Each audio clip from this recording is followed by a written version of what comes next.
Bom dia. Vamos a começar nossa videoaula de hoje, né? Hoje nós vamos a falar de modelos matemáticos, né? Em particular, vamos a falar da oscilação de uma bolinha com certa massa, né? Que está fixa num extremo de uma mola, e o outro extremo da mola está fixo num teto, digamos assim, né? Ou uma parede, pode ser, né? Então, nós queremos encontrar a equação de movimento que desenvolve a bolinha quando damos um certo impulso à mola, né? E também vamos a falar do pêndulo matemático, e do circuito elétrico, né? Nós podemos já entender esse modelo matemático porque até aqui nós já sabemos resolver qualquer equação. É muita petulância. Já sabemos resolver equações de segunda ordem com coeficientes lineares, né? Coeficientes constantes não homogêneos. Nós sabemos resolver para alguns certos funções f, né? No caso não homogênea, quando tem ao menos tem uma expressão conhecida, né? É da forma de um polinômio vezes algum exponencial, por exemplo, né? Ou um polinômio vezes alguma combinação de cosseno e seno. Nesses casos, nós sabemos resolver. Para outros casos, usamos o método da variação da constante. Porque esse método permite encontrar qualquer equação não homogênea, só que o problema está na integração. Aí requer muita técnica de integração, mas tem alguns casos que a vezes não vai ser possível, mas geralmente com o método de variação da constante é possível resolver a grande maioria de problemas de não homogêneos, certo? Então vamos a começar falando da oscilação de uma mola, certo? Antes de nada, vamos a introduzir, então, de que se trata esse modelo físico-matemático, né? Vamos supor que temos uma mola fixada no teto, certo? A mola, entende-se como se tivesse dois extremos, né? Um extremo é fixo no teto. Tem alguns modelos matemáticos que desenvolvem quando a mola está fixa na parede, certo? O análise é o mesmo. Está no teto. E no outro extremo inferior, vamos a fixar uma bolinha, né? Vamos a supor que essa bolinha, ou partícula, né, tem uma massa m. E, bom, obviamente, para desenvolver o modelo, vamos a estabelecer qual seria o sistema de coordenadas, né? Vamos supor que o eixo das ordenadas esteja orientada para baixo. Ou seja, a orientação para baixo para nós vai ser positivo, certo? Conforme a ilustração que vamos a... Aqui escrever acima, mas embaixo. Aqui.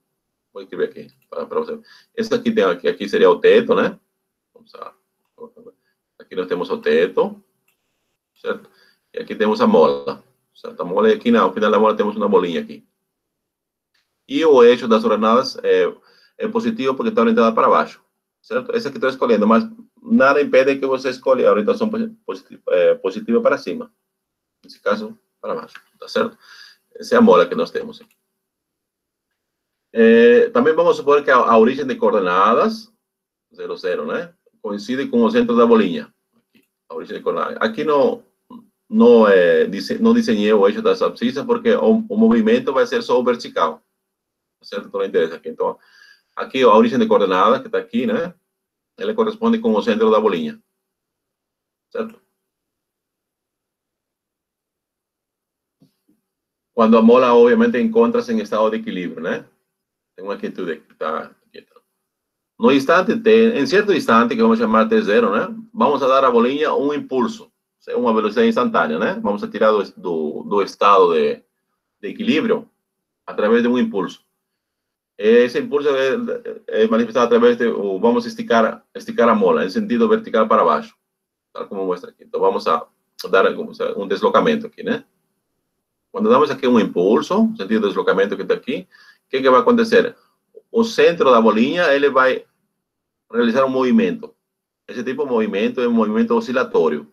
Nós estamos interessados em encontrar, então, qual a função que vai definir o movimento do centro da bolinha, quando ele é deslocado ou tirado de seu estado de equilíbrio. certo? Devido a este impulso, a mola realiza oscilações verticais, né? Para todo t maior ou igual que t0. Lembra que t0 é o momento inicial quando damos o impulso à bolinha, né? Bom, agora, deixa eu ver aqui, alguém está entrando aqui. Paulo Lucas. Tá, vamos voltar aqui. Como eu dizia, né? A coordenada do centro da bolinha é uma função do tempo, tá certo? Obviamente, a abscissa vai ser 0 e a ordenada vamos supor que seja y de t, depende do tempo. O que sabemos pela lei de Newton, né? A lei de Newton diz a força igual a massa por aceleração. Na verdade, aqui seria a soma de todas as forças, né? Onde a aceleração é igual que a segunda derivada da segunda ordenada, que está aqui, né? Essa força que está aqui é igual à força restauradora, para a lei de Hooke, né? A força restauradora, que seria menos KY. Esse K que está aqui é um coeficiente positivo que, na verdade, depende do material com que está feito a mola. Tá certo? Em alguns casos, sempre é conhecido, né? Esse K, aqui, depende do material, né? Tá certo? No começo, vamos supor que só interfere a lei de Hooke, as forças, tá certo? Só o desplazamento. Então, vamos a desconsiderar o peso da bolinha. O peso da bolinha, que mais vamos a frição da mola, do material da mola, né? A resistência do ar. Então, vamos a considerar um modelo muito simples, né? Então, nós temos esse vai ser a equação diferencial que vai determinar o movimento da bolinha, certo? Aqui tem a força, a massa por aceleração, e aqui por a lei de Hooke tem os... Então, veja aqui, o que vamos fazer aqui? Essa equação 0,1 é uma equação homogênea, de segunda ordem, né? Com coeficientes constantes, porque a massa é uma quantidade, né? E K é um coeficiente positivo. Vamos a passar menos KYT ao primeiro membro. Uma vez passado para o primeiro membro, vamos fazer a seguinte mudança de variáveis. Vamos a uma notação simplesmente. Vamos a anotar K sobre M com lambda ao quadrado. Esse lambda ao quadrado que está aqui é só para dizer que ele é positivo, né? Porque K é positivo e M é positivo. Certo? Só para indicar que essa expressão que está aqui é positivo. Então, com essa renotação aqui, nós podemos escrever a equação 0,1 da seguinte forma. Como dizia, né? Essa aqui é uma equação de segunda ordem, linear, com correntes constantes homogênea. Essa aqui é uma das mais fáceis que a gente sabe resolver, né? Resolvendo, escrevendo a equação característica, encontramos que as raízes da equação característica é igual a mais e menos lambda i. Portanto, a solução geral dessa homogênea podemos escrever dessa forma que está aqui. C1 cosseno de lambda t e C2 lambda de seno t. Vejam que lambda nós conhecemos, né? Lambda seria igual a raiz quadrada de K sobre M. Certo? Esse lambda que está aqui, ele também se conhece como a frequência, né? A frequência da função trigonométrica cosseno e seno. Essa seria a frequência do sistema. Nós vamos saber um pouco mais à frente quando não homogênea, né? A frequência da força externa. Por enquanto, esse lambda aqui é a frequência do sistema, do modelo. Certo? Bom, obviamente, nós encontramos a solução geral, mas se nós temos as condições iniciais, ou seja, nós sabemos, por exemplo, aqui y0 que está aqui, ele representa o deslocamento que nós damos à bolinha, né? Y0. Ele está da origem, vamos a puxar vamos a deslocar até um comprimento y0, seria a condição inicial, né? E aqui temos o impulso, certo? O impulso geralmente é a velocidade instantânea, né? A velocidade aqui vai ser no ponto zero, vamos anotar com y' 0, certo? Então, esses números aqui são conhecidos. Y0 e y' de 0. Tá certo? Essas condições iniciais também se conhecem como problema de Cauchy. Tá certo? Quando eu estudo matemática, falo, vamos resolver o problema de Cauchy. Então, significa resolver uma equação diferencial com valores iniciais, ou com condições iniciais. Tá certo? Então, dados as condições iniciais, né? Então, nós podemos encontrar a solução particular. De fato, né? Vamos a substituir estes valores na equação anterior, a equação 0,2, né? A equação 0,2 está aqui. Aqui, por exemplo, é fácil encontrar. Essas condições iniciais nos permitem encontrar o C1 e C2, que são as constantes, né? De fato, usando a primeira condição inicial, que a função em 0 é igual a y0, então, aqui temos, seria colocando t igual a 0. Aqui daria y0. O cosseno de 0 dá 0, aqui seria C1. E aqui, seno de 0 dá 0, né? Então, C1 vai ser igual a y0. Tá certo? C1 igual a y0. Aqui, então, temos a... Bem. E para usar a segunda condição inicial, essa aqui, primeiro temos que derivar, né? Uma vez que derivamos, vamos a substituir t por 0. Portanto, aqui já derivamos e colocamos a derivada em 0, que seria y0'. A derivada seria que menos C1 lambda seno, lambda de t, mais t igual a 0, dá 0. Então, esse camaradinho aqui, ele se vai anular. Seno de 0 é 0. Cosseno de 0 dá 1. Portanto, fica o quê? O C2 vai ser igual a y0 sobre lambda. Portanto, o movimento que realiza o centro da bolinha com essas condições iniciais vai ser determinado por a seguinte função que tem. Tá certo? Lembrando que nós conhecemos y0, lambda, y0'. Tá certo? Obviamente, esse aqui essa função que está aqui, ele realiza oscilações harmônicas, né? Se a gente fizesse o gráfico desse aqui a gente pode, inclusive, escrever mais enxuta a resposta, né? De que forma? Nós podemos escrever isso aqui como sendo o cosseno de... Primeiro tem aqui uma amplitude, alguma coisa, uma amplitude, vezes o cosseno de lambda θ mais a face. Pode ser escrito também assim, né? Como vamos ver mais para frente, mas vamos deixar como está aqui. Veja que esse aqui representa um modelo muito simples, onde estamos desconsiderando o peso da bolinha, né? Agora vamos a considerar o peso da bolinha. Se nós consideramos o peso da bolinha, eu faço aqui, praticamente não gosto de falar em diminutivo, mas eu falo bolinha porque realmente é uma partícula, né? Pequena, para dizer bolinha. Que falar bolinha é melhor que falar bola pequena, então, bolinha, né? Agora consideramos o peso da bolinha, no modelo matemático, né? Então, ao considerar a bolinha, então o modelo vai ficar dessa forma que está aqui. A força restauradora, que seria isso que tem, a força restauradora sempre é contrária ao movimento, né? Por isso que o nome é restauradora, né? Ver que o movimento é feito para baixo, né? Nós demos um impulso para baixo, então a restauradora vai apontar para cima. E a força de gravidade está para baixo. Então. Tá certo? Aqui, de novo, fazendo algumas renotações. Qual, por exemplo? Dividimos tudo por M. Dividir tudo por M e passamos esse termo que está aqui para o primeiro, né? Então, vai ficar K sobre M, vai ser lambda ao quadrado, como antes, né? E aqui simplesmente vai ficar X. Tá certo? Esse aqui é uma equação diferencial não homogênea, de segunda ordem, é das mais simples possíveis. Vejam que a função aqui, que seria o G é a aceleração da gravidade, né? Uma constante. Então, a não homogeneidade aqui é dada pela função G, pela constante G. Conforme foi estudado na sessão anterior, né? Na sessão ou no capítulo anterior, na aula anterior, a solução de 0,3 é dada por exemplo, veja que aqui, esses dois primeiros termos é a solução da homogênea, e essa aqui é a solução particular. A solução particular é muito fácil de encontrar.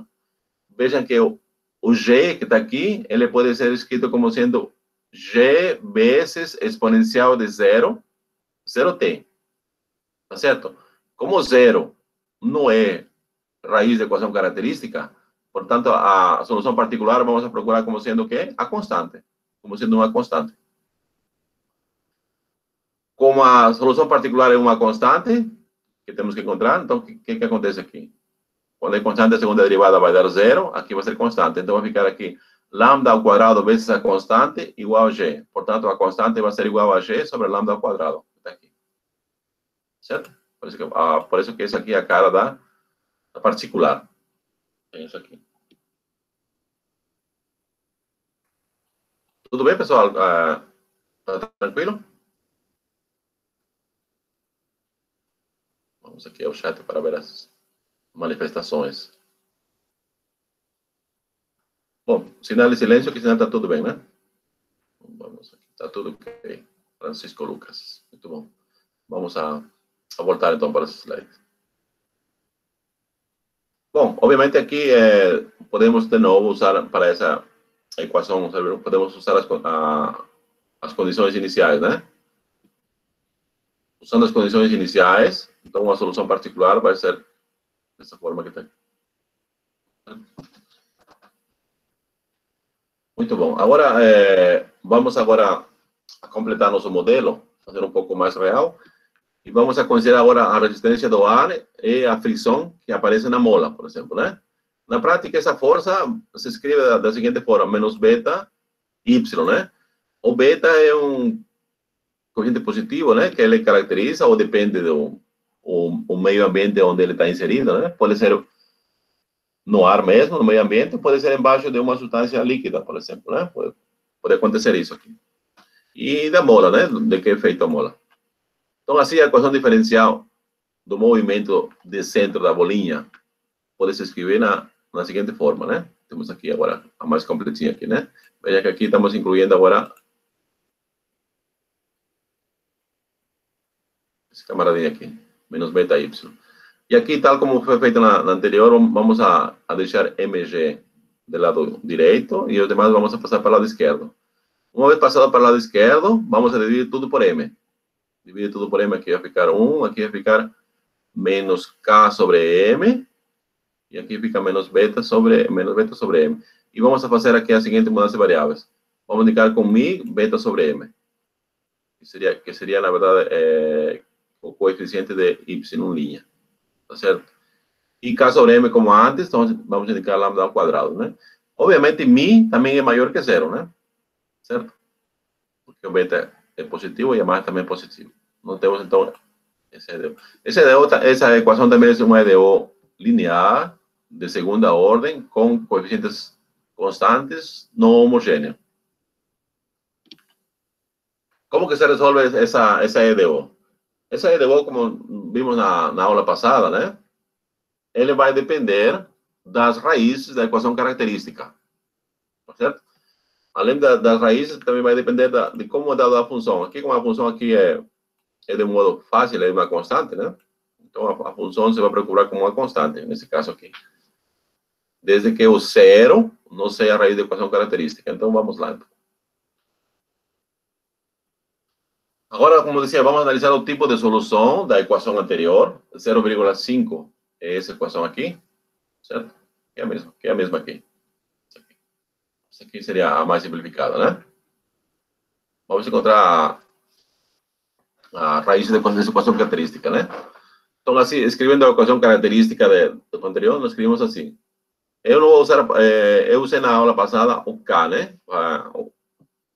O K como sendo as raízes da equação característica. Como eu vou usar esse porque o K, eu já usei o K aqui. Lembra que o K está aqui, né?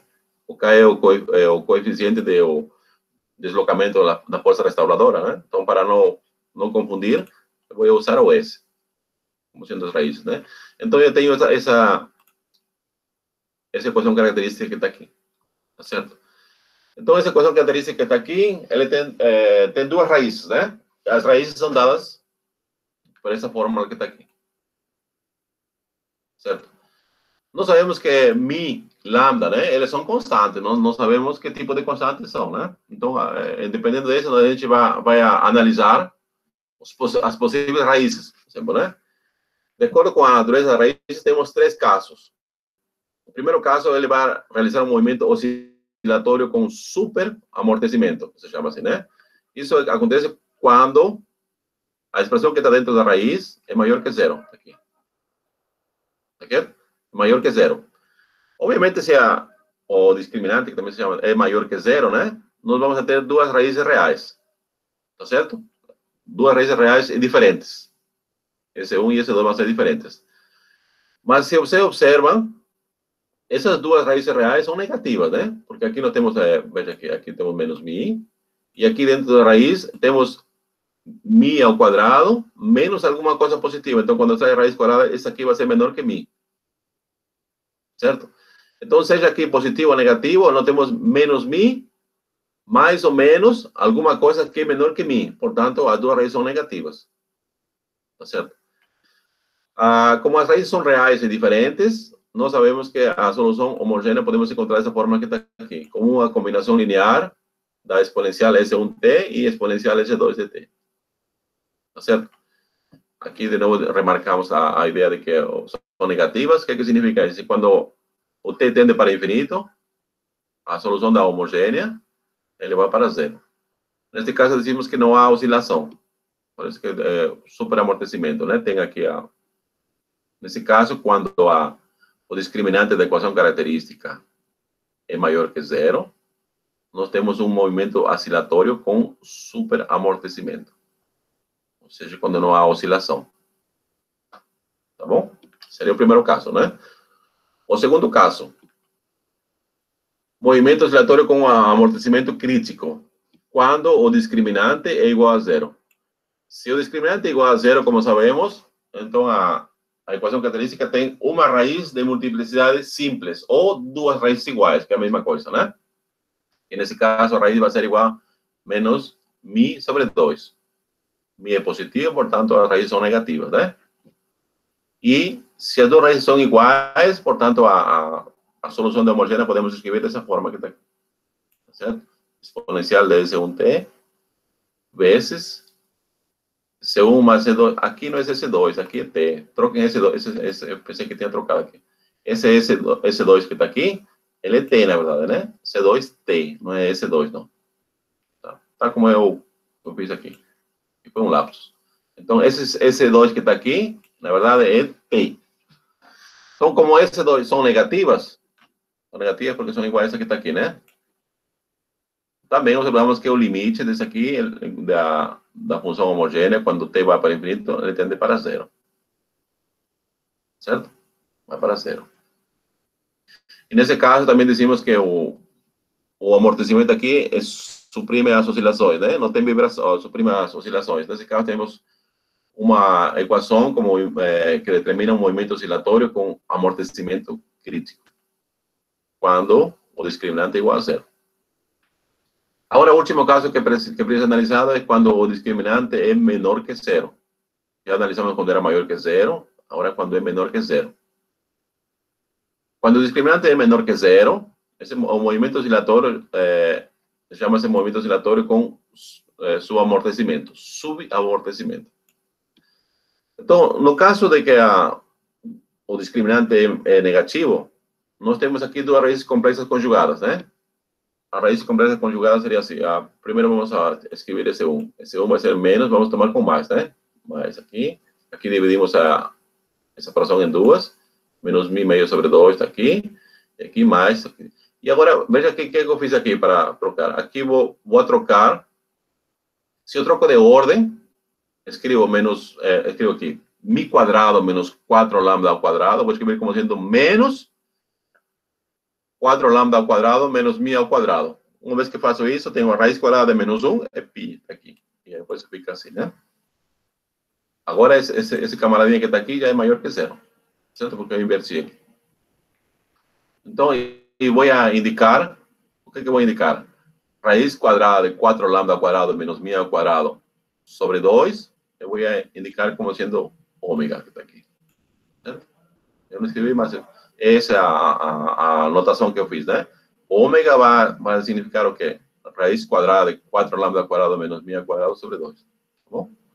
Como eu achei uma raiz complexa aqui, a conjugada simplesmente é a mesma que esse 2, só que considera trocado a parte imaginária. Certo? Tem aqui as duas raízes. Então, como conhecemos as duas raízes complexas conjugadas, então podemos escrever a solução da homogênea, né? Pode ser escrita da seguinte forma. A solução da homogênea é o quê? Uma combinação aqui. Seria aqui. Exponencial elevado a parte real vezes t. Tá certo? A parte real é menos mi meios. Aqui. vezes t. E aqui uma combinação do cosseno de ômega t e o seno de ômega t. Certo? O seno de ômega t e o seno de ômega t. Perfeito, está aqui.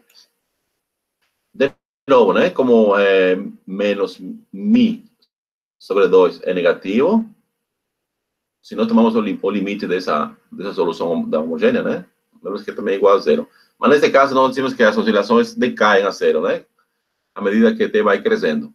Nesse caso, então, temos um movimento oscilatório com subamortecimento. No entanto, as três soluções, eles vão para zero, né? Então, aqui eu procurei um gráfico para representar os três tipos de movimento oscilatório, né? Aqui temos o movimento com subamortecimento, aqui o momento amortecimento crítico, e aqui com subamortecimento. Certo? Aqui temos oscilações, está vendo? No terceiro caso, quando o discriminante é negativo. O que na prática acontece é isso aqui, o terceiro caso. Tá bom? Tudo bem? Antes de continuar? Tranquilo? Tem alguma... Tudo ok? Gabriel também tudo ok, né? Esse foi há 10 minutos atrás. Mas tá tranquilo, né? Vamos continuar. Como decía, né? Na prática, né? Da física ou da propriedade física dos materiais, né? O que acontece é movimento subamortecido. Isso aqui que acontece na vida real, né? Na prática. Deixa eu ver, acho que alguém está entrando aqui. Deixa eu ver. Vinícius, escutei. Certo. Bom, agora nós resolvemos a equação homogênea do modelo matemático, não? Do movimento que descreve uma bola, né? A bolinha, né? O centro da bolinha. Mas nós queremos encontrar qual seria a solução particular da equação não homogênea, né? Veja que a parte não homogênea da equação, vamos voltar aqui. Aqui, né? A parte homogênea é G, que está aqui. Esse seria nosso f de t, por exemplo, né? O f de t, como vemos aqui, pode ser escrito como g vezes exponencial 0x. O zero, ele não é raiz da equação característica, portanto, a particular procuramos como sendo uma constante. Como sendo uma constante, aqui, né? Vamos voltar aqui. Procuramos como sendo uma constante. Veja que na equação 0,5, o primeiro termo da parte esquerda é a segunda derivada, então vai se anular. O segundo termo é um coeficiente vezes a primeira derivada, também se anula. O que fica, então, vai ficar a função y igual a constante. Portanto, por isso, dizemos que a particular vai ser dessa forma que está aqui. É o quadrado, né? E aí, portanto, a solução geral do modelo mais completo agora, né? Escreve-se como sendo, né? A equação da homogênea, aliás, a solução da equação homogênea mais a particular. Eu escrevi aqui YH, porque YH ele vai representar qualquer uma das soluções dos casos 1, 2 ou 3, analisados acima, né? Ou seja, vão depender dos coeficientes lambda e mi. Certo? Não vai depender. Depois não é fácil, não é uma resposta única aqui, porque a gente não sabe os coeficientes. Então, isso aqui vai depender especificamente do material da mola, né? Por dizer assim, e do coeficiente da resistência do ar ou do meio ambiente, né? Ou da fricção. Tudo bem, pessoal, até aqui? Tá. Agora vejam aqui um caso aqui, um fenômeno que acontece muito na física, se chama ressonância, né? Para simplificar essa definição aqui, eu escolhi um exemplo. Vamos supor que essa equação aqui descreve um movimento que realiza o centro de uma bolinha aqui. Y, duas linhas, mais Y. Veja que aqui estou desconsiderando a massa da bolinha. Aliás, não estou considerando aqui que a força de gravidade, por exemplo, aqui dado como sendo M seno de t. Certo? Aliás, na verdade, seria M seno de t, a força externa, né? Então, nesse movimento que observamos, né? Não existe a força de amortecimento, Ou seja, nós podemos considerar, por exemplo, mi igual a zero. Estamos desconsiderando que não tem a força de amortecimento. Ou seja, o coeficiente da primeira derivada, né? É uma força externa, é dada pela função m seno de t, né? Obviamente, aqui teríamos o que... deixa eu voltar aqui o exemplinho aqui, mais para aqui. Aqui. Esse seria aqui o nosso modelo, né? Veja como não tem uma força de amortecimento, então esse camarada aqui não está. O mi vai ser igual a zero, ou seja, o beta vai ser igual a zero aqui, né? Temos esses dois aqui. Aqui tem o G, e aqui vai aparecer mais, o G seria mais a força externa. A força externa é dada por M seno de T. Então, na verdade, a força externa vai ser o G mais M seno de T. O G não escrevi, mas só para entender, né? Então, a força externa vai ser dada por esse camarada aí. Bom, a solução geral deste movimento é dada por aqui. Primeiro encontramos a homogênea, que todo mundo já sabe, né? A homogênea, a solução vai ser aqui. Isso. A raiz da equação característica vai ser I e menos I, né? Aqui. E aqui a solução da particular, a particular vai ter essa carinha aqui. Menos T meio sobre cosseno encontrar. Encontrar a particular é fácil, né? Como encontramos a particular? Veja, a particular vai ser procurada de forma YP vai ser igual a quê? Uma combinação de seno e cosseno. Vai ser, então, C1 cosseno de T mais C2 seno de T.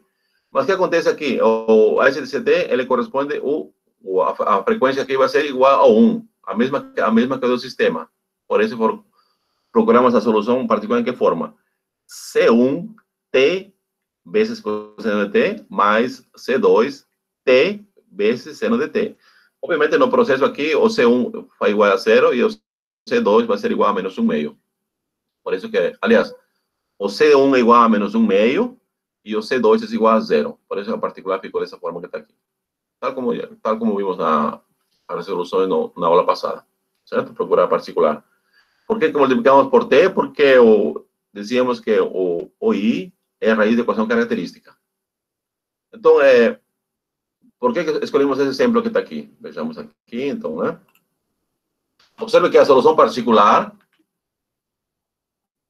que é essa que está aqui, ele vai para infinito quando T vai para infinito. Ou seja, a amplitude dele, ele vai crescer ilimitadamente. Nesse caso, nós dizemos que temos ressonância, né? Pois a frequência da equação homogênea possui a mesma frequência da força externa, tá certo? A mesma frequência, né? Isso significa que a frequência do modelo é aumentada pela frequência da força externa, produzindo vibrações de grande amplitude, né? Isso é fácil ver, pois S1i é a raiz da equação característica, tá certo? Então, voltando aqui, né? Quando a frequência do sistema ou do modelo é igual à frequência da força externa, é aí que temos ressonância. Existe um caso, talvez você saiba mais que é um caso de soldados, acho que aconteceu na Inglaterra, uma parte da Grã-Bretanha, né? Que soldados marchando quando estavam cruzando a ponte quase cai, né? Chegou a rachar, né? Porque chegou um momento que todo mundo marchou de modo sincronizado, né? Que todo mundo tinha levantaram o pé ao mesmo tempo e assentaram, né? Então, foi uma vibração tal que afetou a estrutura da ponte, né?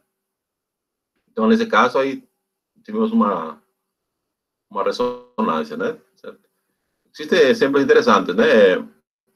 Por exemplo, existem em EDO, porque eu estudei um pouco quando estava na graduação, né?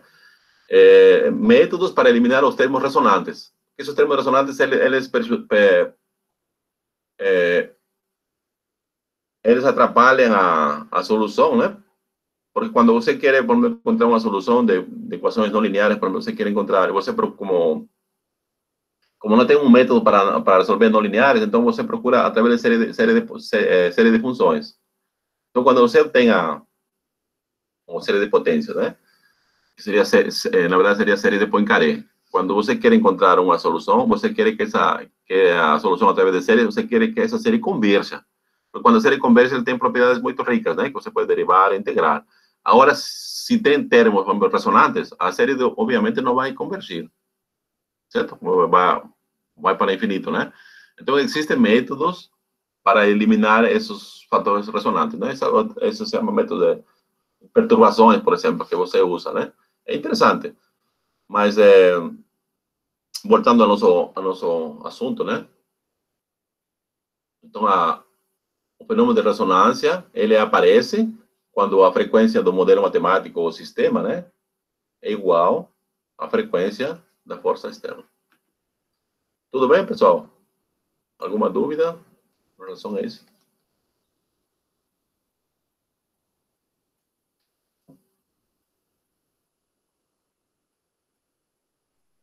Tranquilo? Podemos continuar?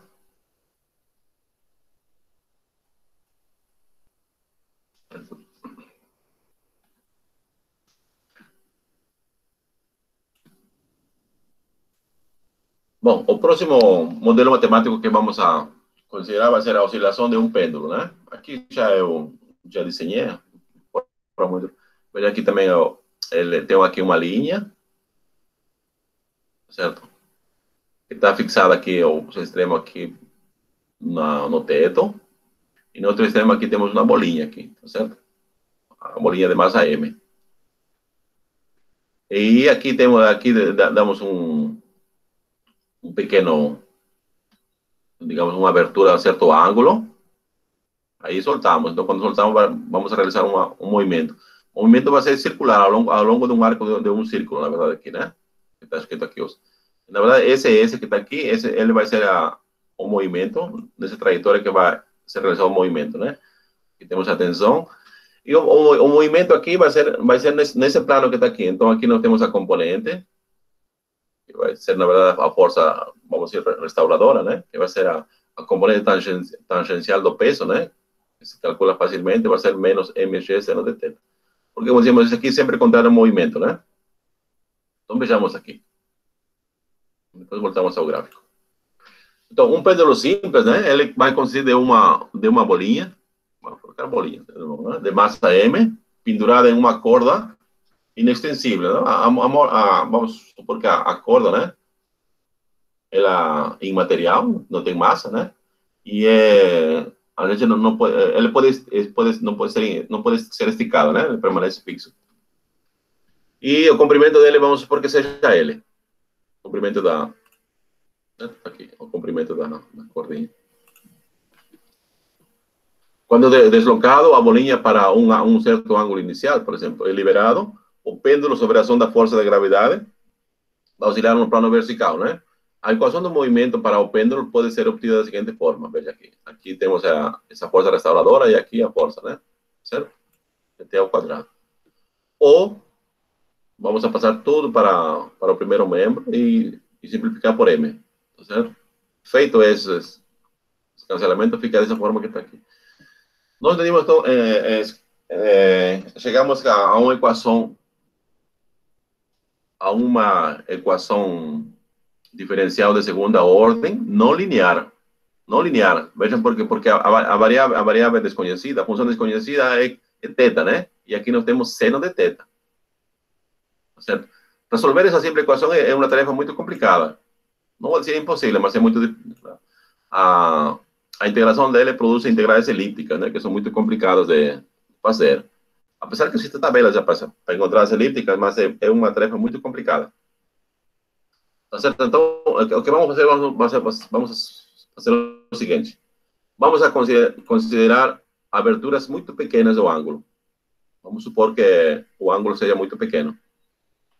Quando o ângulo é muito pequeno, não temos em matemática, ao menos, uma aproximação para o seno de θ que se aproxima com o ângulo. Se vocês já estudaram série de potência, que acho que já viram série de potência, né? Ou a série de forma de Taylor, facilmente vocês vão reconhecer que está aqui, né? O seno de θ, né? Tem um desenvolvimento em série de potência da seguinte forma: vai ser θ menos θ ao cubo sobre 3 fatorial, mais θ quinta sobre 5 fatorial, e assim por diante, né? Então, por isso decimos que o seno de θ pode ser aproximado com θ quando o ângulo é suficientemente pequeno. suficientemente pequeno, entende-se em matemática quântica, que é menor de 1 grau, mas para fines didáticos, pode ser até menos de 15 graus, por exemplo, né? Você pode fazer essa aproximação. Que mais? Veja só, nós queremos encontrar a equação do movimento que realiza o centro da bolinha, né? Do pêndulo, tá certo? Mas o movimento é com relação a esse, né? O movimento é aqui, é circular, em esse que está aqui. Então, nós temos que encontrar a equação diferencial com relação a esse e não a θ. Então, vejamos aqui, né? O deslocamento da bolinha é diretamente proporcional ao ângulo θ, certo? Isso aqui é fácil de encontrar, porque o θ é ângulo central, né? E o S é o arco que sustenta o ângulo central, certo? Portanto, temos essa relação que é fácil de saber, né? Ou seja, θ igual a... Então, dissemos aqui com essa mudança de variável, né? Trocando o seno de θ por θ e escrevendo θ como SL. Então, transformamos essa EDO não linear a essa simples EDO linear que está aqui. Agora sim. Obviamente, aqui temos derivação composta, né? Chega essa. Agora, essa equação que está aqui já é fácil para nós, né? É uma equação de segunda ordem, com coeficientes constantes, homogênea, que é muito fácil de resolver. Certo? A solução, aqui antes de resolver, eu estou escrevendo aqui G sobre L, estou escrevendo como ômega ao quadrado. Ou seja, a raiz quadrada de GL vai ser ômega. Tá certo? E, fazendo essa mudança de variáveis, então o que é que fica aqui? A equação característica dessa equação diferencial que está aqui vai ser o quê? Vai ser, vamos colocar lambda. Lambda ao quadrado mais GL igual a zero. Portanto, lambda vai ser igual a mais e menos I raiz quadrada de GL. Certo? Mas GL, como falar, é ômega, né? Portanto, a equação vai ficar dessa forma que está aqui. Mas essa expressão que está aqui, eu vou escrever da seguinte forma, né? Veja. Vou escrever de forma mais fácil de observar e de entender aqui. Essa aqui pode ser aqui da seguinte forma, veja aqui. Essa expressão que está aqui, o que vamos a fazer? Vamos a multiplicar e dividir por a raiz quadrada de C1 ao quadrado mais C2 ao quadrado, assim.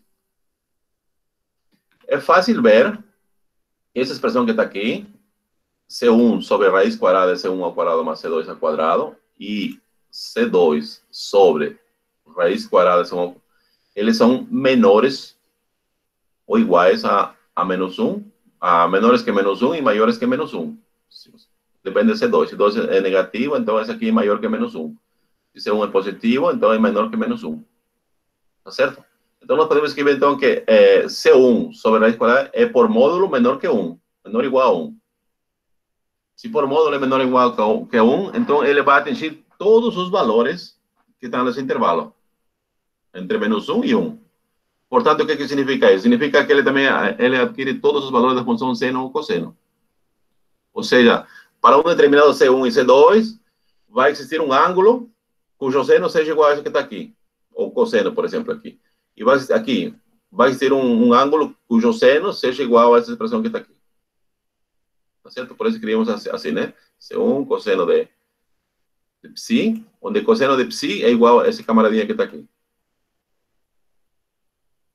E menos seno de φ, vou escrever aqui assim. Certo? E aqui reconhecemos o que está dentro do parênteses é o desenvolvimento de quê? De cosseno de ômega t mais esse ômega que está aqui se chama frequência, né? Frequência da função harmônica. Esse aqui é fácil. E o A é a amplitude do movimento. Então, essa solução aqui é equivalente com essa aqui. Tá bom? Veja aqui, o período do pêndulo simples, em movimento harmônico simples, né? Independe da massa dele, de fato, né? Da definição do período. O período, como se define aqui? 2π vezes o inverso multiplicativo da frequência. Essa frequência, como nós indicamos aqui, a frequência era o quê? Raiz quadrada de L, certo? Frequência aqui, que ômega. Substituindo, temos aqui expressão para o período. Então, o período é igual a 2π, raiz quadrada de L sobre G, né? Esse resultado é interessante, né? Por causa da sua simplicidade, por exemplo, né? As únicas coisas que dependem para calcular o período é o comprimento do pêndulo e a aceleração da gravidade, né? Constantes. Tá certo? Então, aqui, dependendo desses dados que você conhece, você calcula o período. Ou pode ter um problema até interessante, né? Você pode conhecer o período do pêndulo e conhecer o comprimento da corda. Aí quer saber a que é igual a gravidade, né? O G. O que vamos saber no próximo exemplo. No próximo exemplo, nós queremos saber qual é a aceleração devido à gravidade em uma certa região, né? Onde o pêndulo simples, com comprimento de 83 centímetros, tem um período de 1,8332 segundos, por exemplo, né? Isso aqui são informações que eu inventei, certo? Não são fixas, que não foram testadas em uma região, só para ter uma ideia, né? Mais ou menos. Baseando-nos, obviamente, no resultado de um exemplo prático que teve, né? Então, aqui nós temos a equação com o período definido aqui, então, de aqui vamos escrever o G em função de T e L. Então, nós temos aqui. Obviamente, o L tem que ser em metros e a oscilação em segundos. Aliás, o período já está em segundos, né? Só vamos transformar os centímetros em metros. E assim, o G vai ser igual a 4π ao quadrado, 0,83 metros, porque é 83 centímetros, né? E fazendo as continhas, nós obtemos que o G vai ser 9,84.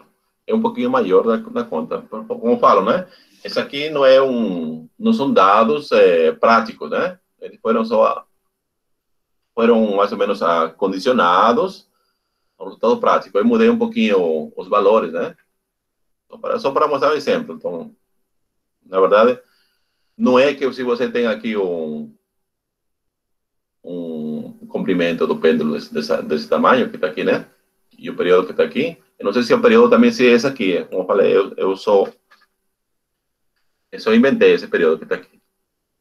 Tá bom? Só para mostrar o exemplo que pode ser calculado.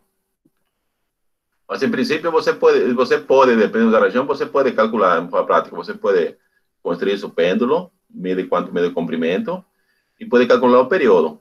O período é fácil de calcular. Aí, com esses dados, você pode calcular a gravidade, depende do lugar que está. Então, dá para fazer um trabalho de campo, né? Ir a vários lugares e calcular o centro de gravidade, dependendo do lugar que você se encontra. Tudo bem, pessoal? Tudo ok, né? O próximo modelo que a gente vai considerar vai ser o modelo de circuito elétrico, RLS, né? Resistência, indutividade e condensador. Indutância e condensador. Bom, primeiro vamos a definir o que se chama corrente elétrica, né? Bom, aqui eu vou caminhar um pouquinho na corda bamba, né? Porque, na verdade, o que me interessa aqui é o modelo, não como eu ouvi muitos passos, né? E talvez vocês aqui conhecem muito mais que o assunto, né? Então, se tem alguma coisa para complementar, estamos abertos a opiniões, se alguém quer comentar, né? Bom, primeiro aqui vamos a definir a corrente elétrica, a média de corrente elétrica, tá certo? Um circuito elétrico, como sendo a média da taxa de variação da carga elétrica com relação à taxa de variação do tempo, em dois pontos distintos do circuito elétrico, por exemplo. Então, definimos aqui, e essa aqui vai ser aqui a média da corrente elétrica, define-se como essa relação que está aqui. Se nós queremos calcular a corrente elétrica instantânea, tal como, por exemplo, acontece na velocidade instantânea, né? Velocidade média instantânea, vai calcular o limite quando o delta de t tende para zero. Esse delta de t é a diferença dos momentos iniciais e finais, T2 e T1, por exemplo, né?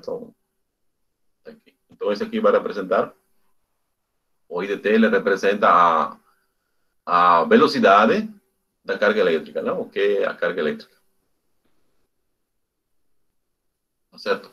Então, um circuito elétrico é chamado RLC, quando ele contém uma resistência, uma indutância e uma capacitância C.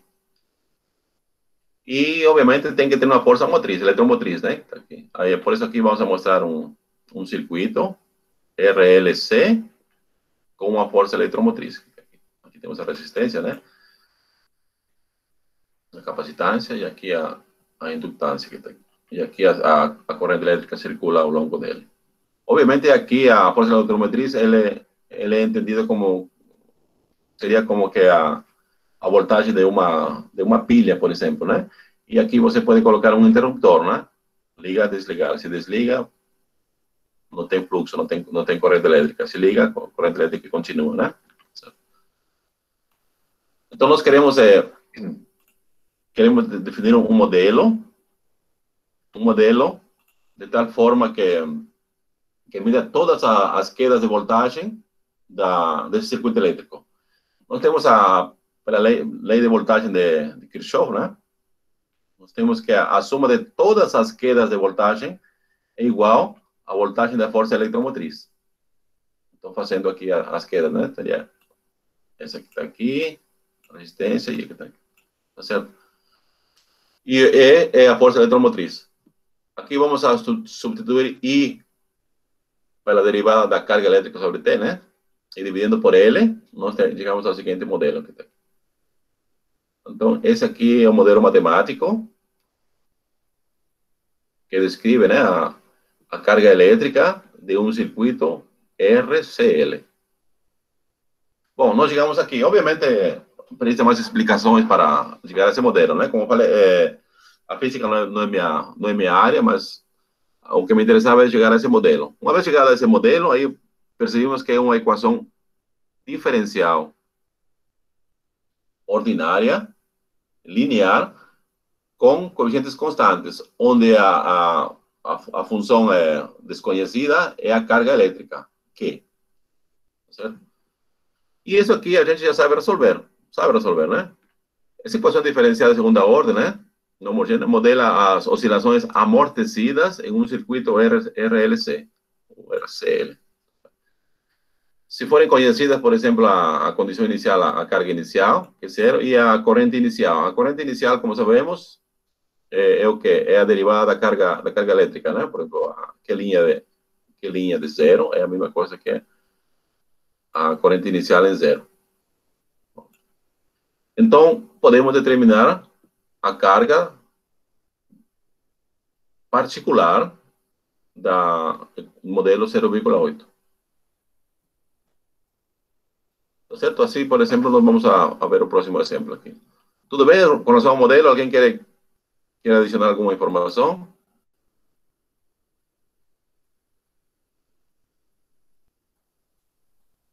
Se vocês já estudaram já eletrodinâmica, já passaram por esse assunto? Porque existem modelos mais simples também, né? Modelo, por exemplo, que só envolve a resistência. Por exemplo, aqui você pode ter modelos que envolvem sobre a resistência e a indutância, por exemplo. Ou modelos que envolvem resistência e a capacitância, né? Modelos mais simples. Os modelos são são determinados por EDOs de primeira ordem. EDOs de primeira ordem, né? Bom, como dizia, né? Estou aqui aberto a complementar nossos conhecimentos um pouco em física. Certo? Tá bom, para terminar, então vamos a considerar o próximo exemplo, né? Nós queremos calcular a carga e a corrente de um circuito, né? RLC, com força eletromotriz 10 vezes seno de T, o R 30 ômegas, o L 2 Hz e C igual a 8 vezes 10 a menos 2 Faraday, né? Com as seguintes condições iniciais. Todas são condições iniciais nulas, certo? Vamos ver se a gente tenta resolver isso aqui. Eu vou ir para a lousa virtual, certo? Vou parar aqui. Eu vou colocar esses dados na lousa virtual, mas vou ir na lousa virtual agora para tentar resolver esse probleminha.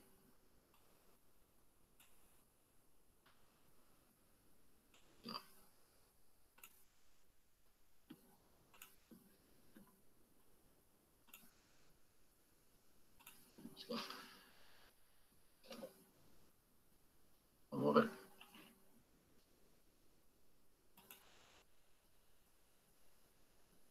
Tá, vamos escrever aqui. Nós temos um circuito, um circuito RCL, né? Esse circuito aqui. Nós queremos encontrar a carga elétrica do circuito, se conhecemos que a força eletromotriz é igual a 10 vezes cosseno de T. Certo? O que mais sabemos aqui? 10 vezes, aliás, é seno de T. Deixa eu corrigir aqui, não é cosseno, é seno de T.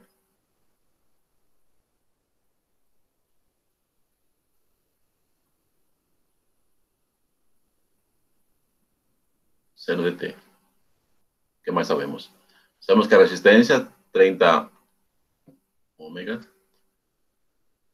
Resistência.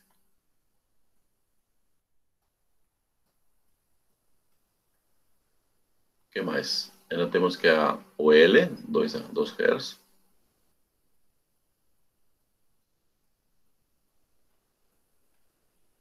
O L.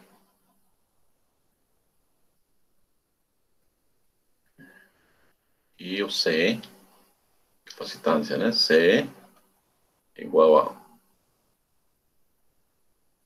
8 vezes 10 a menos para dar. 8 vezes 10 menos 3 para 10. Então, nós queremos calcular o que queremos calcular. A carga e a corrente elétrica, né? Nós queremos calcular a carga e a corrente elétrica. Obviamente que depende de T. E nós temos as condições iniciais, né? 0 é igual a...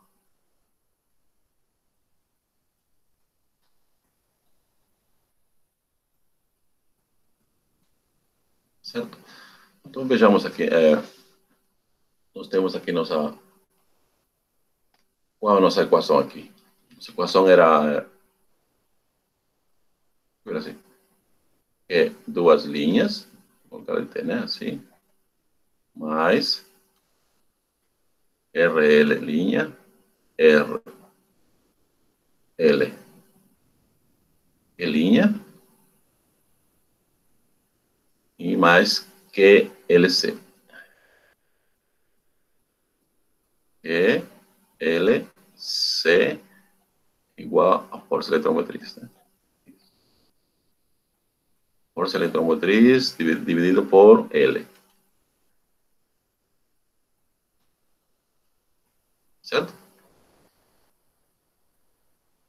Ou seja, né? Se a gente, e a condição inicial que está aqui. Mas como a gente conhece a resistência L e C, então vamos a substituir aqui. Nós temos aqui. Qual seria aqui? Que duas linhas. R sobre L. R sobre L vai dar 15, aqui, 15. Mais. E aqui teremos 1 vezes CLC. Teríamos aqui 16, né? 10 ao cubo sobre 16.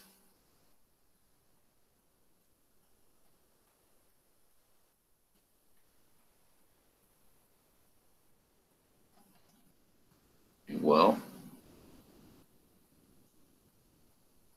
T sobre L. 2. Tá certo? Vamos verificar que está sendo dados aqui. Bom, eu escolhi esses dados aqui, também não sei se vai dar raízes exatas, mas tudo bem, para ter uma ideia, né? Seria, então, a ideia então é resolver essa equação diferencial de segunda ordem, com coeficientes constantes. Aqui, para trocar aqui o ET. Deixa eu ver aqui. Então, vamos a trocar aqui. Uma olhadinha aqui. Show.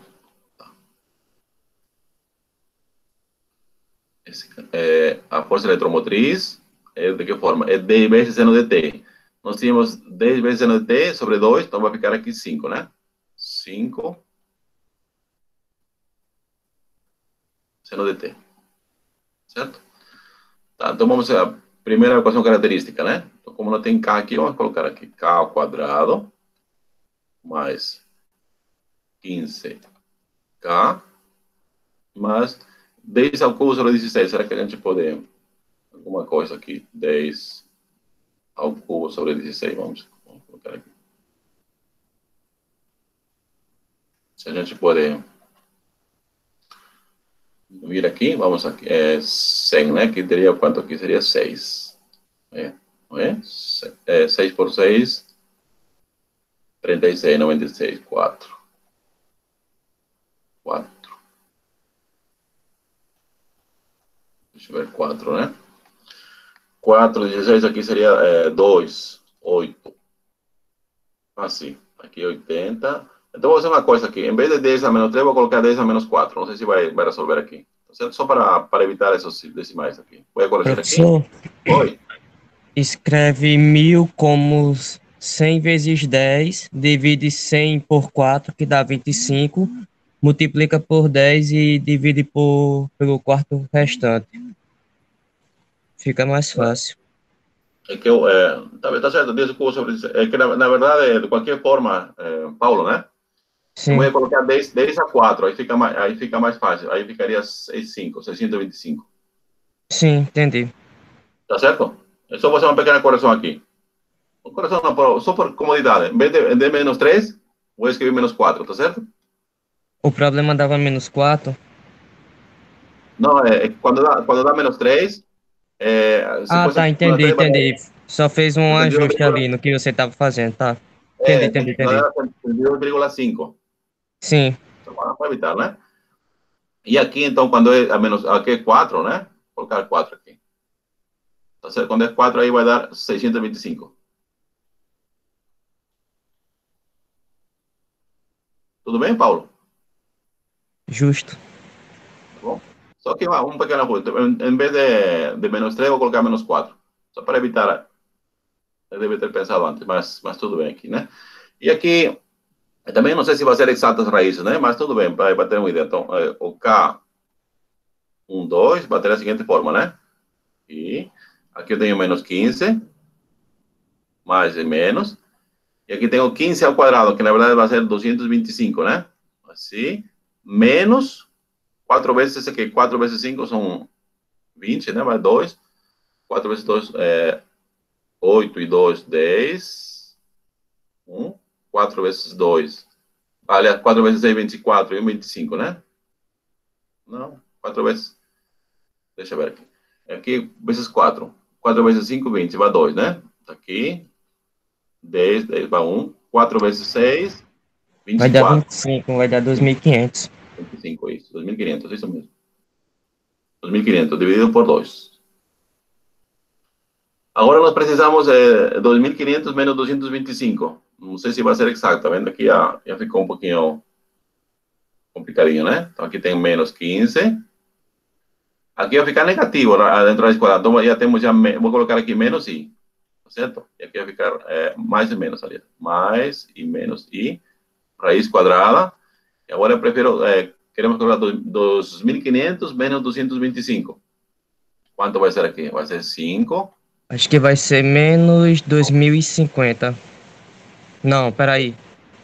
Calma. É, Aqui são 5, aqui é 9, 4. 9, 7. Certo?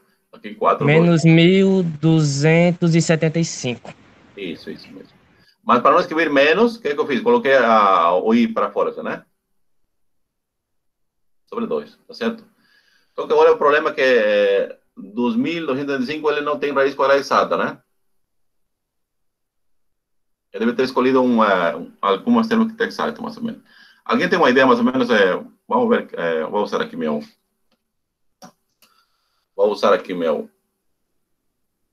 calculadora. Deixa eu ver aqui rapidinho.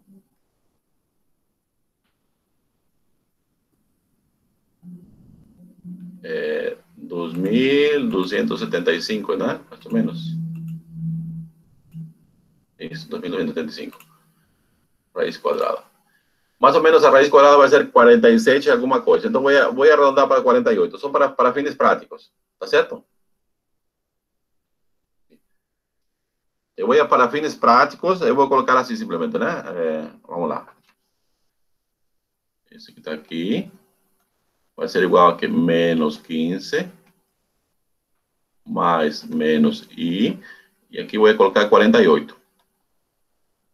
Na verdade, sobre 2. Na verdade, aqui é 47, alguma coisa, né? A raiz quadrada é 47,699. Mas para fins didáticos não vai atrapalhar. Certo? Vou colocar assim, mais ou menos. E aqui, então temos então, o que? O K1 vai ser igual a que? Menos 15 mais 48 e sobre 2. E o K2 vai ser igual a menos 15 menos 48 e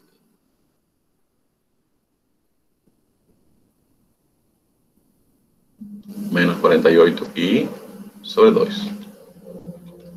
Tá certo? Portanto, então, nós podemos escrever a homogênea, né? A homogênea vai ser igual a quê? Exponencial menos 15 meios, assim, né? Menos 15 meios t vezes C1 cosseno de 48, 48 sobre 2 vai ser igual a 21, 24, né? 24 t mais C2 seno de 24t. Tudo bem? Esse 48 que eu escrevi aqui é um aproximado, né? Não é exatamente, né? Porque a raiz, como eu falei, é 47,696. Certo? Um aproximado. Essa é a solução da homogênea, não é? Tudo bem, pessoal? Vejam aí. Alguma dúvida?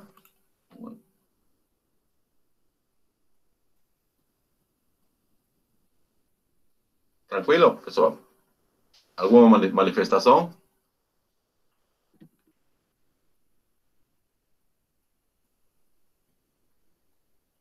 Tranquilo, professor. Então vamos voltar, né? Agora vamos a particular, né? A particular era quanto? Era 10 seno de t, não é? Então, vejam que como 10 não é raiz de equação característica, né? 10i, na verdade. 10i não é equação raiz característica, né? Então, a particular, vamos a procurar de que forma, né? IP, vamos a procurar como sendo que, vou colocar aqui, A1 cosseno de t mais A2 seno de t. Certo? A particular. Resta agora encontrar A1 e A2. Isso aqui vamos colocar aqui, substituir em, vou chamar aqui asterisco, vai colocar onde que fica asterisco. Vamos lá, para aqui, para aqui, para aqui. Asterisco está aqui. Aqui. Tá certo? Substituindo em asterisco, obviamente vamos a ter a particular, né? Em asterisco temos aqui o que? A segunda derivada, né? Na verdade, não, na verdade, a gente se acostuma que é y, na verdade não seria y, aqui seria o que, né? Na verdade, né? Aqui seria o que é da homogênea. E aqui seria que particular. Certo? Porque a função desconhecida é a carga, né? Então, o primeiro termo seria a segunda derivada dessa particular aqui. Vamos ver. Quando deriva a primeira vez, ele vai ficar menos a 1 seno de t. A segunda vez, menos cosseno. Então, vai ficar, vamos escrever aqui. A segunda vez vai ser menos a 1 cosseno de t. Tá certo? Porque a primeira derivada vai ser menos seno, a derivada seno cosseno. Tá? E aqui, nesse caso aqui, deriva uma vez, vai ser A2 cosseno de t. E deriva de novo, vai ser menos A2 cosseno de t. Assim.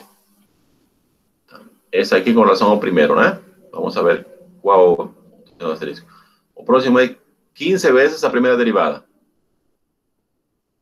Mais 15 vezes a primeira derivada, né? A primeira derivada vai ficar o quê? Menos A1 cosseno, seno de t, né? Seno de t. E mais A2 cosseno de t. Só um pouquinho para a direita. Certo. O que mais temos aqui? Em asterisco. E mais 10 a 4 sobre 16 era 625, né? 625, o quê? Deixa eu ver aqui. Mais, okay, mais, mais 625, que aqui tem A1 cosseno de t, mais A2 seno de t. E tudo isso aqui vai ser igual a 10 vezes, ou ali a 5, né?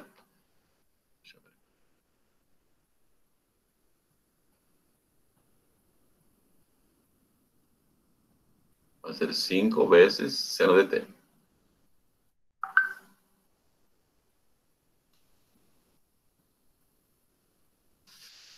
Tá certo? Então aqui, vamos lá. Então.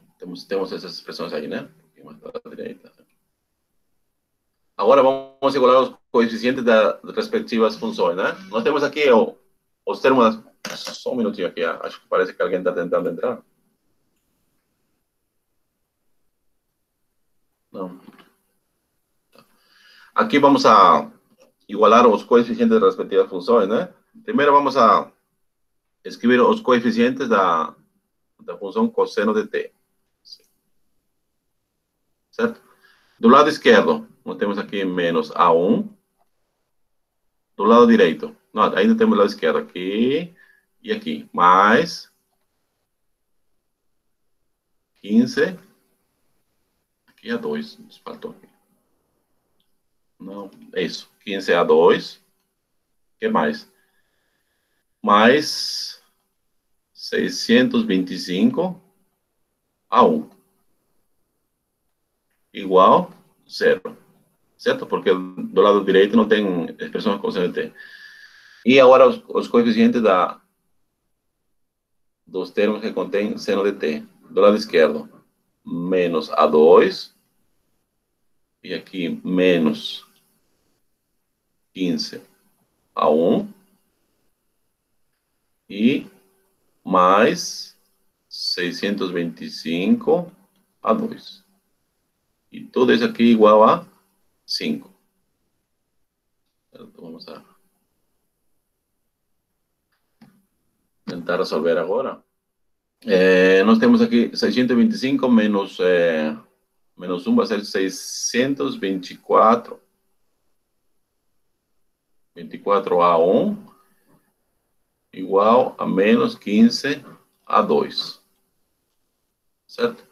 Ou, se preferir, melhor vamos colocar A2 é igual a menos 624 sobre 15 A1. Certo? Temos essa relaçãozinha aqui.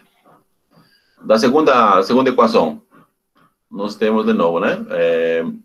Menos A2 mais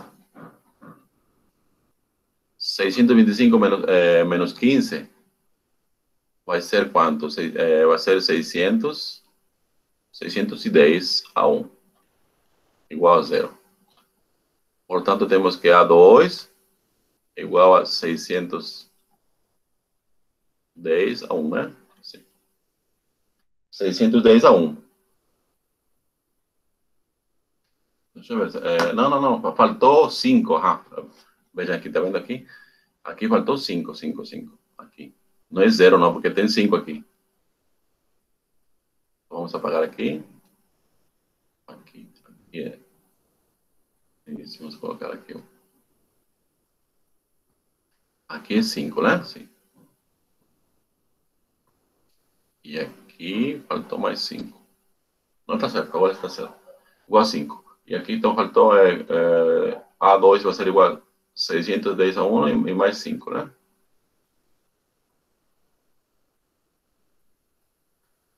Tá certo? Isso aqui vai ser igual a, tem números grandes aqui, menos 624 sobre 15 a 1. Eu devia ter escolhido números mais certinhos para evitar toda essa... Agora simplesmente é encontrar o A1, né? O A1 aqui. Aqui tem o mínimo múltiplo, como vai ser 15. Eu tenho agora 600, vamos fazer aqui, 610 vezes 15.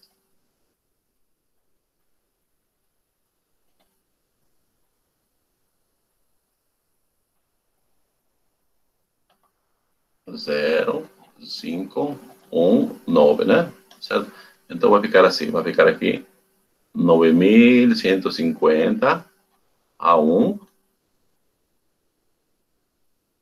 mais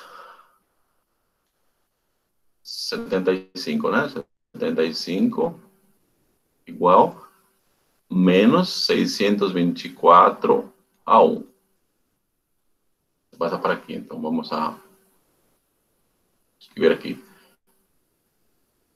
9.150 mais 624. Então aqui vai ficar 4. Aqui vai ficar 7. 7, 9.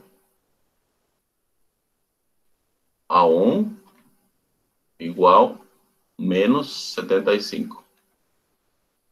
Seguindo aqui, então, que a 1 vai ser igual a menos 75 sobre 9.774. Vamos alongar um pouquinho nossa tela.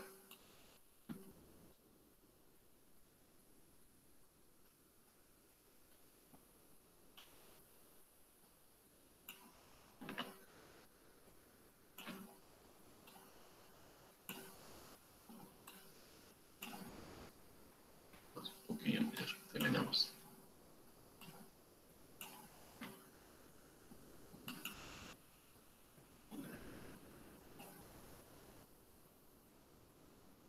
Certo? Uma vez encontrado o A1, o A2 é fácil de encontrar, né? O A2 está aqui. O A2 é igual a menos 624 sobre 15. Nossa, números bem grandes, né? Estou arrependido de ter escolhido esses números. A2 é igual a menos 625 sobre 15 a 1. A 1 é igual que menos, né? Então você vai dar mais 75 sobre 9.774. Tá certo? Aqui 15 você cancela, vai ficar 1 e aqui vai ficar quanto? 5, né? 5. Então vamos deixar indicado aqui. Para não perder, vai ser 5 vezes 5, 25. 2, né? 12. 30, 31.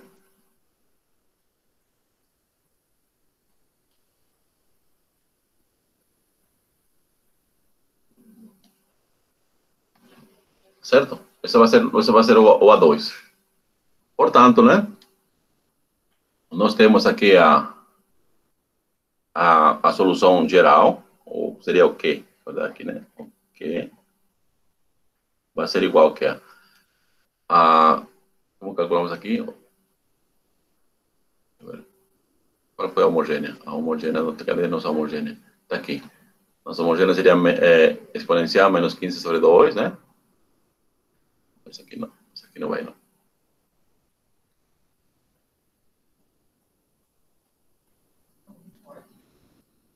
Vai ser igual que a exponencial 15 sobre 2 e...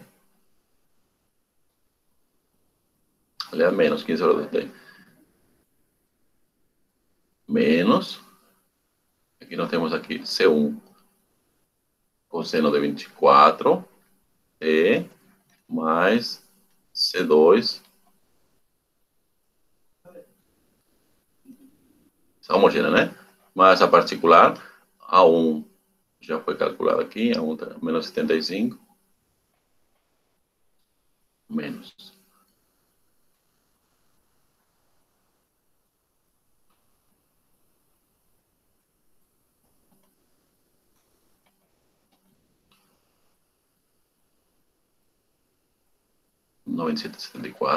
Noventa e sete, setenta e quatro, seno de T mais o A2, 31,25 sobre 97,74, seno de T, né? E aqui vamos usar as condições iniciais, né? A condição inicial é que o Q de zero é igual a zero. Com essa condição inicial, o que vamos a ter aqui, né? Aqui dá 1, aqui dá 1, aqui dá 0. Então, vai ficar assim, vai ficar aqui C1, que mais? Menos 97 sobre 97. Aqui é 75, ó.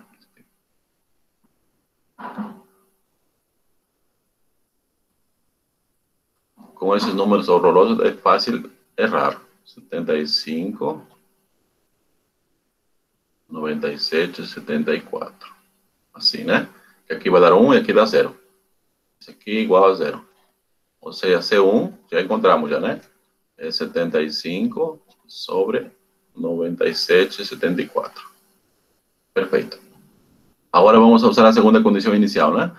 Para usar a segunda condição inicial, precisamos derivar se deriva aqui. Vamos a derivando. Nós vamos ter aqui um produto, né? Vamos fazer. Já que estamos com a mão na massa. Deriva. Primeiro esse camaradinho aqui. Vai ficar menos 15 meios. Que linha de T? Vai ser igual a que menos 15 meios. Exponencial. Menos 15 meios T vezes C1 cosseno de 24T mais C2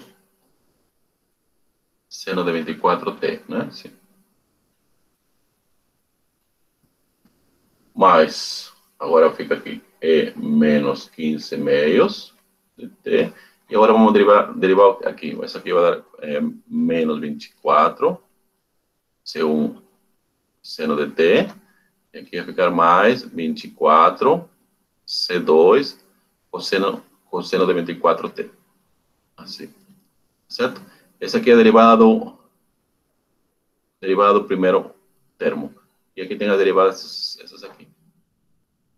A derivada do cosseno vai ser menos seno, né? Menos com esse vai dar mais. Então vai dar mais 75 sobre 974.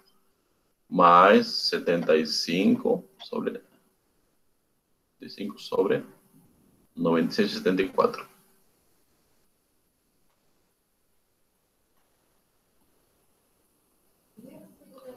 E aqui eu tenho cosseno seno. Seno de T. E por fim, o último termo vai ser a derivada desse camarada que está aqui. A derivada vai ser cosseno, né? Então vai dar 31,25 mais 31,25 sobre 97,74. E aqui deu cosseno de T. Certo? Deu isso aí. E agora, usando a segunda condição inicial, né? Em 0. E isso aqui também vai ser igual a 0. E isso aqui então vai ser igual a quanto? Todos os termos que contêm 0 você vai cancelar, né? Aqui cancela, então vai ficar aqui deixa eu ver, isso, vai ficar aqui. Aqui fica C1. Tá certo? Que aqui, esse aqui cancela. Aqui vai ficar 1, aqui fica C1. C1. E aqui cancela, aqui vai ficar C2. Aqui vai ficar mais 24 C2, aqui cancela, e aqui fica mais 31, 25, sobre 97, 74. Tá certo? O C1 já foi calculado no passo anterior, né? O C1 está aqui. Substituem aqui e calculam o C2, né? Então, o C2 é fácil de calcular. Eu vou escrever um requadradinho que está aqui. Uma vez encontrado esse C2 aqui, então decimos que a solução que satisfaz as condições iniciais está aqui, né? O C1 se substitui aqui, para encontrar, e o C2 que está aqui. Isso com relação à primeira questão, encontrar a carga, né? Agora, se queremos encontrar a corrente elétrica, né? Basta derivar essa função que está aqui, a carga, né? E encontrar a corrente elétrica. Esse seria o resultado. Tá certo? Então, eu vou pedir desculpas pela escolha das condições iniciais, né? Mas, em princípio, o procedimento seria isso, né? Obviamente, com mais tempo, eu vou escolher os coeficientes mais adequados da forma de ter raízes exatas, tá certo? Raízes quadradas exatas, para não ter que aproximar.